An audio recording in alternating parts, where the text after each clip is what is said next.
दाहोद के बहुचर्चित मनरेगा घोटाले में पुलिस की कार्रवाई लगातार जारी है। आज हुई 3 और गिरफ्तारियों के साथ अब तक कुल 14 लोगों को हिरासत में लिया जा चुका है। इस घोटाले ने पूरे राज्य को हिलाकर रख दिया है। गुजरात के दाहोद जिले के देवगढ़ बारिया और धानपुर तालुका में मनरेगा योजना के अंतर्गत करोड़ों रुपए के घोटाले ने प्रशासन और जनता दोनों को चौंका दिया है। इस मामले में अब तक मंत्री बचुभाई खाबड़ के 2 बेटों समेत कुल 11 लोगों की गिरफ्तारी हो चुकी है।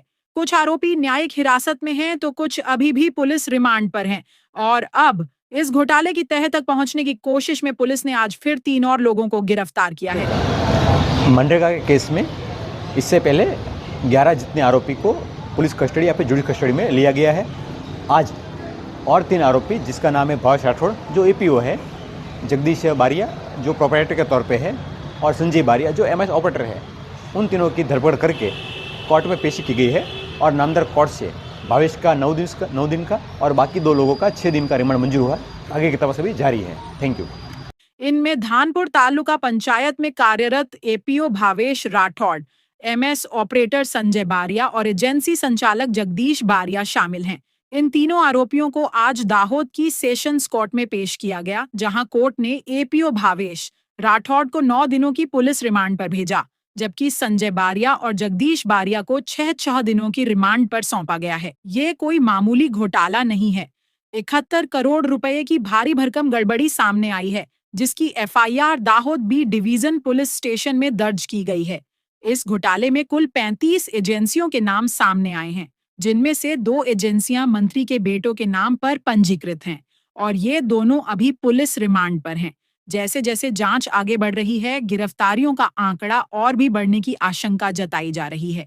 वहीं विपक्ष ने भी सरकार को घेरना शुरू कर दिया है। मंत्री के इस्तीफे की मांग के साथ साथ पूरे मामले की हर गांव स्तर पर निष्पक्ष जांच की मांग तेज होती जा रही है। गुजरात राज्यना पंचायत मंत्री बच्चू खाबड़ साहेब एमना पुत्रों द्वारा एजेंसी अंदर सैकड़ों करोड़ रुपया नाखी देवामां आव्या अने खुलेआम भ्रष्टाचार करवामां आव्यो छे। शुं सामान्य जनता जूठी छे? शुं त्याना सरपंचो जूठा छे? कोंग्रेस पार्टीए स्थल निरीक्षण कर्युं हतुं, अधिकारीओए स्थल निरीक्षण कर्युं छे, त्यां कोई रस्तामां करेला नथी, त्यां कोई चेक डेमो बनावेला नथी, त्यां कोई खेतर लेवलिंगનું કામ કરેલ નથી, કશું જ કામ સ્થળ પર થયેલું નથી।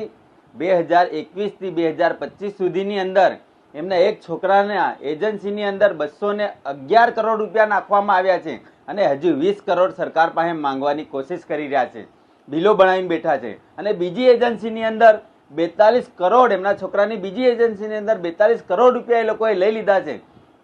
તો આ 3 વર્ષની અંદર 3 થી 7 પંચાયતોની અંદર 300 કરોડની ઉપરાંતનું આ લોકોનું કરી નાખ્યું છે।